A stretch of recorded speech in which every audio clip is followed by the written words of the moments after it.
Hello, my name is Chris Trout. I'm the Executive Director of the Papillion Center. We are a faith-based, not-for-profit counseling center where our goal is to bring hope and healing to children and families in hard places. We serve all of Tennessee. We are the Tennessee NOFIS affiliate, the National Organization for Fetal Alcohol Syndrome. We do this by utilizing 6 programs. We do a therapeutic intervention program, an advocacy program where we go into the schools and help with IEPs and with court settings. We have an equine therapy program that is certified through a gala. We have an education program where we do training. We have a parent support group that we hold, different support groups that we hold. And we have a fetal alcohol spectrum disorder interdisciplinary diagnostic clinic that happens once a month.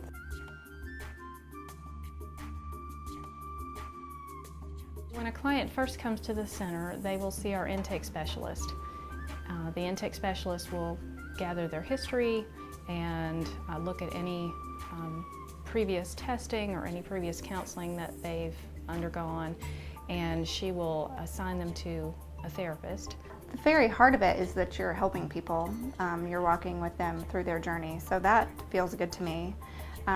Also, to me, it's kind of like putting those pieces of the puzzle together. So it's kind of like a mystery in a sense. Like, why do we have this behavior? Why do we have what's going on here? I think one of my favorite things about the Papillion Center is that we work together as a team, and that we make sure that our clients are getting all of the services that they need. And so we try to provide many opportunities, not just for the client, but for the family, whether it's in the arena or in the counseling office or through my role as the educational specialist.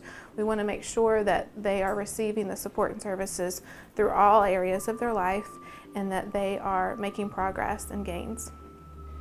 Being a child-adolescent counselor allows the opportunity to play with Play-Doh all day, be in the sandbox, but it gives the child the experience to share his story or her story with an atmosphere and an environment that they're most comfortable with, that they engage in on a daily basis. I think it's the connection piece of me actually sitting on the ground and playing in the sandbox, or playing with the finger paints or the puppets, or just entering their world at their invitation and participating with what they want to share with and helping them put words with their experiences. I think anytime a child begins to feel safe, trust-based relational intervention is all about what we call felt safety. And when a child begins to feel safe and they can let their guard down, and the child and the family can begin to see what we call the real child, the real boy, the real girl that's been hiding under layers of fear. That fear often comes out as defiance or angry outbursts.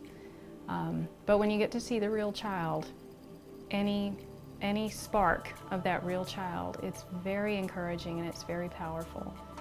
I love it when I see parents who are coming in here weary and tired and feel hopeless, and they start to get an understanding of what it means to have a brain that may be prenatally exposed to alcohol, or they start to understand how trauma has affected the brain, and they get that their kid's not trying to be defiant, but that they're really struggling. And that kind of that aha moment of, it's not me against this kid. It's, let's get on this team together. And it just changes the whole family dynamic when that happens. And I love to see that happen.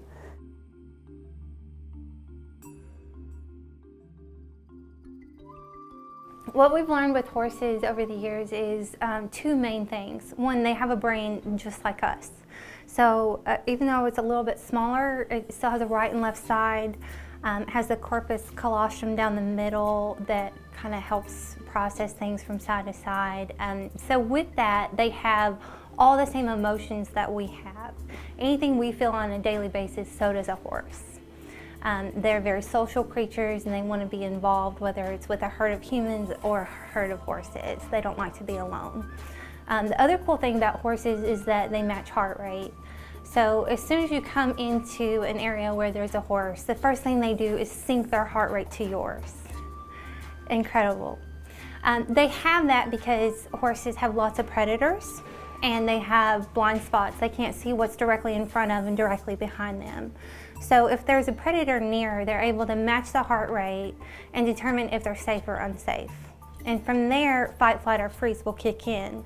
Well, that's exactly what we have that kicks in to protect us from harm too. So we actually have a lot of things in common with them, but they have the unique ability to kind of match heart rate. And when they do that, they mirror the person in different struggles that they have. I can get a lot of insight when I'm working with somebody based on what the horse does. And it might be something they're not even willing to talk about yet, but the horse shows me pretty quickly. It's amazing because I always try to describe it to my clients who are interested in what we do and with the horses and why do you have a horse here and can I go touch the horse sort of thing. So I always say that it makes things obvious. I don't know if people get that or not, but in my head it makes sense because it's an experience that you can see things out there that you can't always see in the office. When the horse's tail is up and they're walking the horse around, I know immediately that person struggles with anxiety. If the horse is interested in his feces on the ground instead of the grass that's beside it, I know that person's struggling with depression. There's different things that the horse will do that'll allow us to know where that person's at. Whether they're willing to say that or not, the horse is always authentic and very real. And a lot of times they're baffled because it's so obvious to the horse.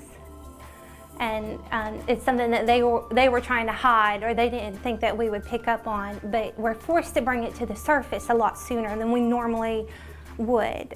We're going to get more out of 3 sessions of equine than we would a month or 2 or 3 in traditional talk therapy because the progress is so much faster.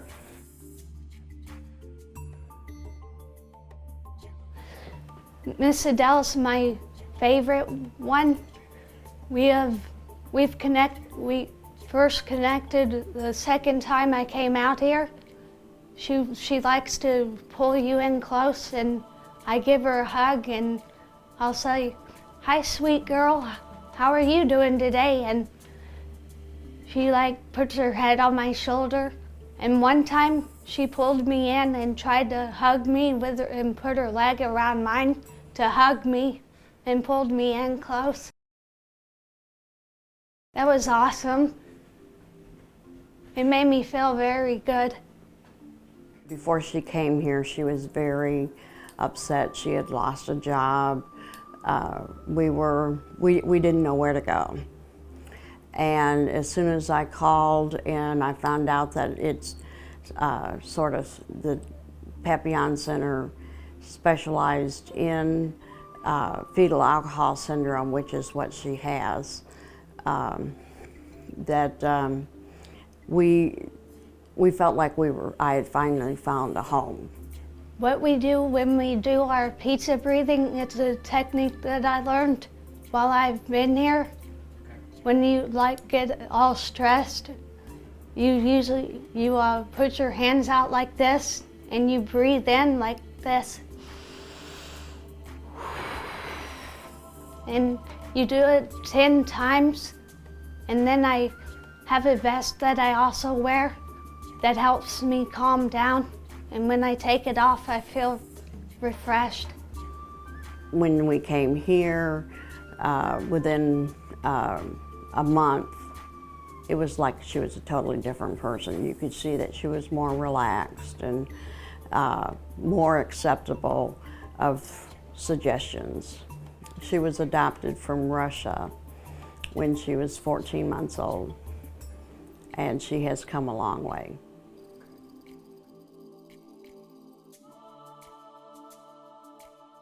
We have staff that get it because they are parenting children from hard places. And I love that because nobody understands like somebody who loves it. So that gives it a different perspective. We have staff that's really well trained in their degree and in their profession, and they continue to do that. They're a phenomenal group. I first learned of the Papillion Center because I had a family crisis and our family was really hurting and going through some difficult stuff. So I looked for some help and So came to the Papillion Center, and through therapy with my family and for my children, we were able to find hope and to find healing. As a result of that, once I came through that journey, I wanted to give back. What I love about our team is that our faith is our focus, and that really binds us together. And we take time out to take care of ourselves and take care of each other team and check in. So when you have that, every time you walk in the door, you know that you're not alone. The Papillion Center to me has been a godsend. They have, the difference in her since she started coming has changed her so much. Thank you for taking the time to learn more about the Papillion Center. If you're interested in learning more, please go to our website at www.papilloncenter.org.